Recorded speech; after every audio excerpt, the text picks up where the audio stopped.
So it is not about the rarity of the case, it is not about the weight of the tumor. I have removed 8 times heavier tumor than this also, but the point is the complexity. The complexity of the case was that he had such a hidden mass in his chest which was compressing both the lungs and the heart. It was occupying almost 2/3 of the chest cavity. And how we diagnosed? What were his symptoms? For 1 year, he had atypical symptoms, which were no pressure symptoms. Means he did not have any other symptom except he had back pain and neck pain and atypical pains. And how we diagnosed it then? He was admitted for evaluation of a thyroid and for evaluation of typhoid fever because he was having fever. मैं कहीं पे भी गलत हो तो बता देना. He was being evaluated for fever and during evaluation for fever his chest X-ray was done. And in that his size in the thoracic cavity is very large. So we advised a CT scan. And in CT scan we found that there is a huge tumor which is compressing almost completely the heart and 3/4 of the lungs, both the lungs, right and left both. So it was like encasing the chest cavity, sitting like a dumbbell on both the lungs and the heart. So being a young chap, 17-year-old age, whose body weight was less than 30 kgs. Point is, the challenge is once such a big tumor you have to remove from the chest cavity. It is going from above and pressing the heart and all the major things. Heart is the organ which pumps the blood to the whole body. While awake, there are respiratory muscles which were taking care of. So that is what I want to tell. It is the benevolence of Mother Nature that until unless something in compromise more than 75%, we don't get symptoms. और आए दिन हम news में सुनते वो तो बिल्कुल ठीक था, चलते चलते उसको कुछ प्रॉब्लम हो गई. There are so many hidden things inside.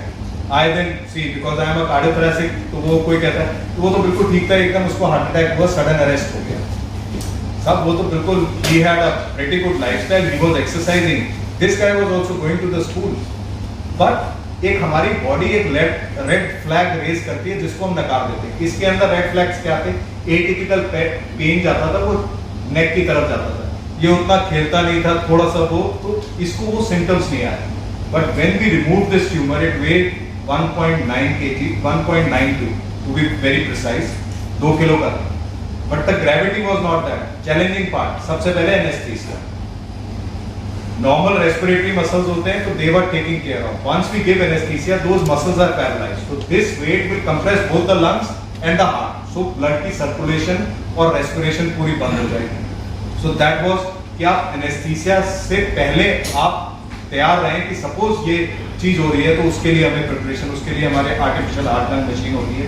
We had to prepare, we went with that preparation. Second thing was incision. We can not give the regular जो हम हार्ट सर्जरी के लिए I do lot of minimal invasive and all that, but एक standard procedure होता है कि हम ये चेस्ट बोन जो है इसको सेंटर से काटते हैं और तब हम अप्रोच करते हैं. But his tumour was not in the centre, it was in both the sides of the chest. So I'll show you on the CT scan.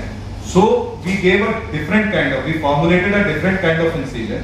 In our technical term, it is called clamshell. जैसे हम अखरोट को खोलते हैं ना, ऐसे अखरोट को खोलने वाला, तो उसी से डिराइव हुआ है ये clamshell incision.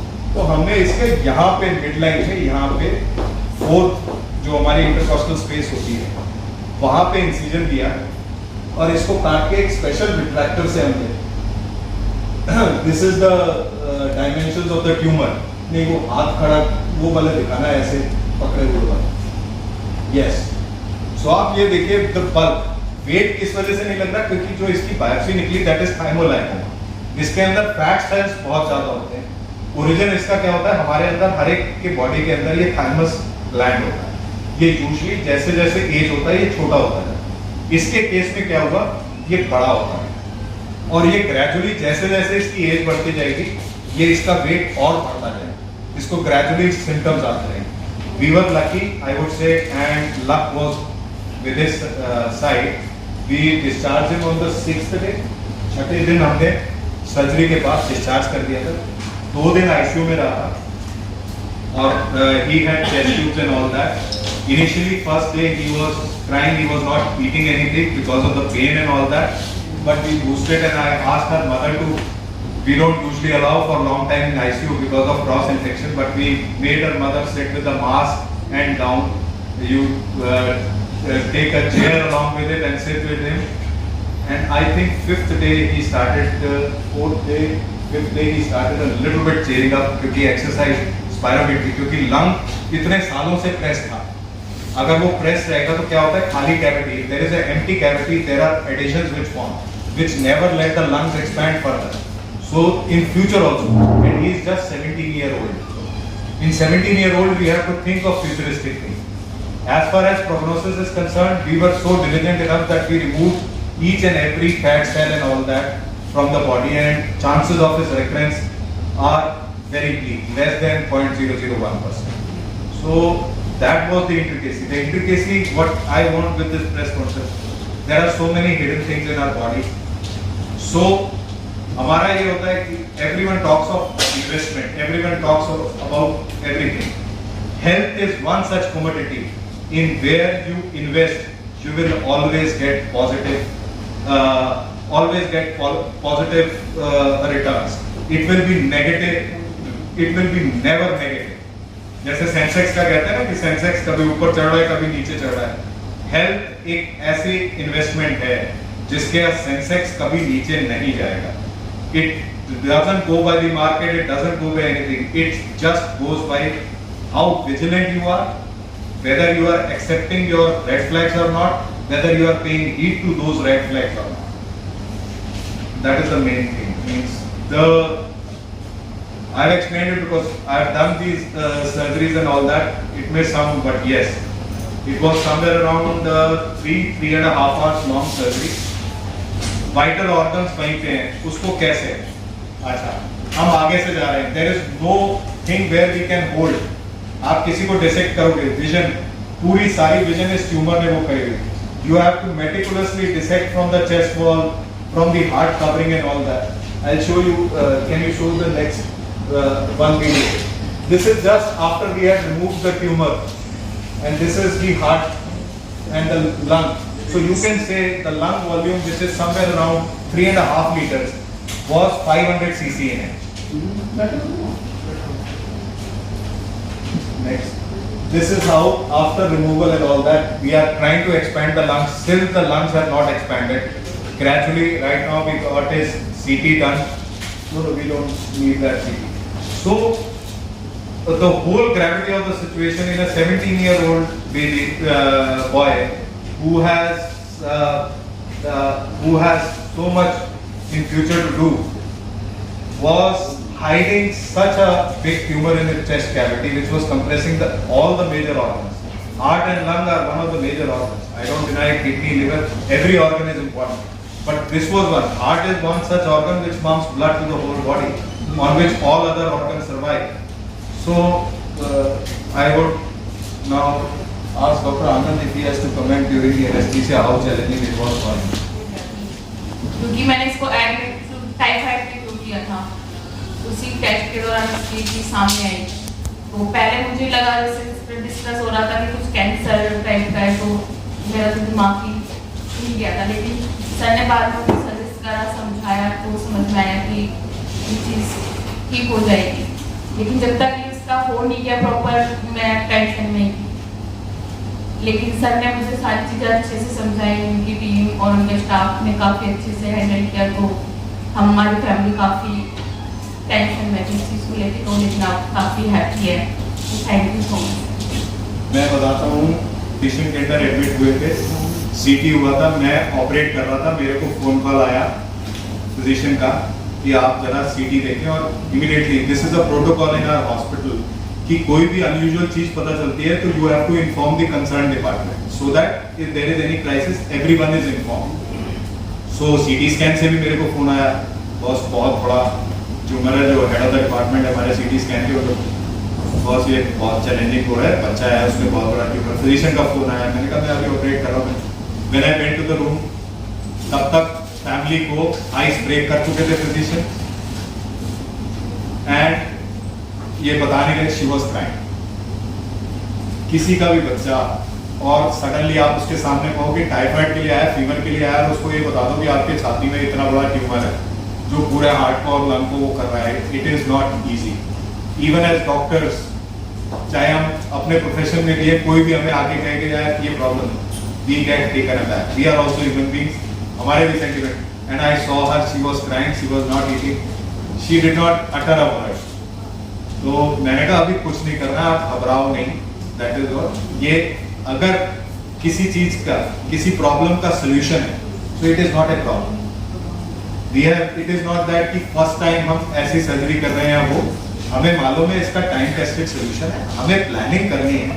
प्लानिंग के अंदर हमने इनको सर्जरी का कुछ रिस्क भी बताया, बट मैंने ये कहा था कि अगर हम डिलीजेंटली रहेंगे तो रिस्क नहीं, रिजल्ट्स अच्छे आएंगे। एंड आज ये है कि रिजल्ट्स यार बोल नहीं रहा है, वैसे इसको आई थिंक नॉर्मल खिलाना पड़ेगा तभी बोलते हैं। सो पोस्ट जब इसके स्टिच रिमूवल हुए, सो 5वें दिन डिस्चार्ज के बाद 5वें दिन ही आया। सो इसकी सिर्फ क्वेरी थी मैं खा क्या सकता हूँ, क्योंकि हमने एक डाइट चार्ट और एक रिस्ट्रिक्शन दी हुई थी कि फिजियोथेरेपी करनी है, वॉक करना है। सो ये कहता मैं खा क्या सकता हूँ। मैंने कहा जो तेरा मनपसंद की चीज है, गोलगप्पे से लेके, मेरा यही स्टैंडर्ड था, गोलगप्पे टिक्की से लेके जो तेरे को खाना है सब चीज खा सकता है।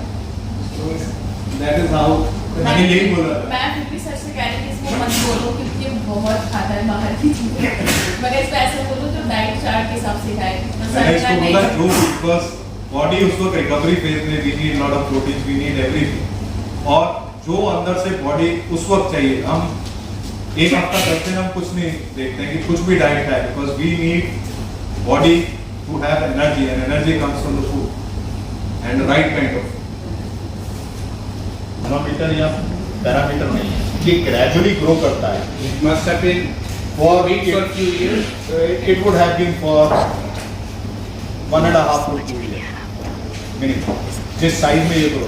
अगर हम इसको ऐसे ही छोड़े रहते, ये ग्रेजुअली हर एक साल इसका वेट बढ़ता जाता है। दूसरा ये सर आपने कहा कि it is That is sufficient to maintain his oxygen level. Under क्या हिडन है, ये तो ट्यूमर के हिसाब से तो कुछ आया ही नहीं, ये तो टाइफाइड के लिए इवैल्यूएशन हो रहा था। फीवर के अंदर ये होता है कि अगर फीवर 3 दिन में ना छूटे तो you have to scan, you have to do the CT scan, x ray, chest and all that. एक हमारी गाइडलाइन होती है प्रोटोकॉल, उस प्रोटोकॉल में इसका एक्सरे हुआ। एक्सरे में देखा इतना बड़ा लंग छोटे छोटे और इतनी बड़ी हार्ट शैडो। तो सबसे पहले तो ये हुआ कहीं हार्ट एनलार्ज तो नहीं हो गया। हमने कहा नहीं, पहले सीटी कराते हैं, क्योंकि इको की भी इमेजेस, अल्ट्रासाउंड भी, जब ट्यूमर आ गए तो इको भी डायरेक्टली नहीं हो सकता, तो इसका भी इको हमने डिफरेंट तरीके से मुंह के थ्रू, जिसे टी कहते हैं, वो करा। So it was a complex situation. अच्छा, देखने में आप बच्चे को देखो, even if you are seeing him right now, you can not say that he was operated month and a half ago, and he had this much. So outers can be deceptive. दिखने में आप ऊपर से healthy लग रहे हैं, दिखने में आप लग रहे हैं कि आपके मेजर, बट रेड फ्लैग होता है। और हमारे एक ह्यूमन नेचर है, हमें हर एक चीज में नया लगा है। अब ये तकलीफ हो गई, कुछ नहीं, रात को ना इस हाथ पे सो गए थे, इस वजह से हो गई। मैंने भी यही सोचा।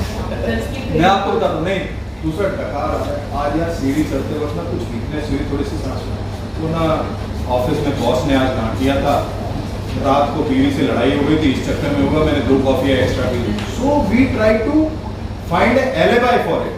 हम उस चीज को एक पिन पॉइंट करके नहीं, अब मैं तो अभी दौड़ के आया हूँ, सो I operate lot of guide. वो कहता मैं तो ट्रैकिंग करके आया हूँ, आपने मेरे आर्टरीज में ब्लॉकेज निकाली है।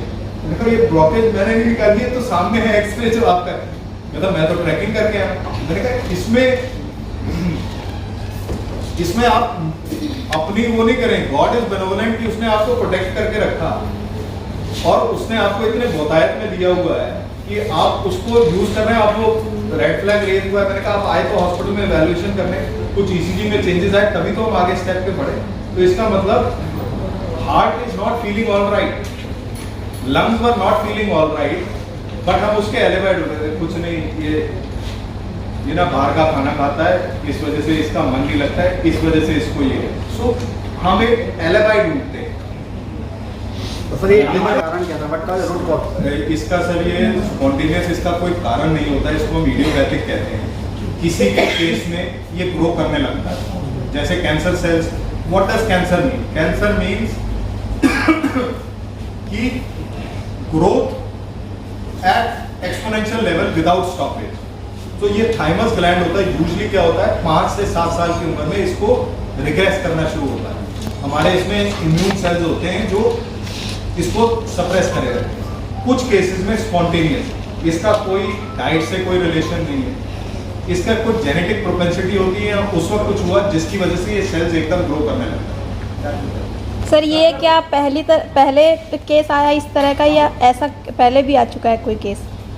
ऐसे पहले भी आ चुका है ऐसा केस, बट विदाउट सिम्टम्स और इतने कम उम्र में इट इज डायग्नोज ही नहीं हो पाता है पहली चीज।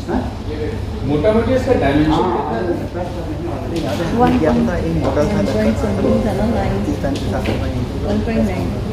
उसका भी ट्यूमर ये मुंबई का scale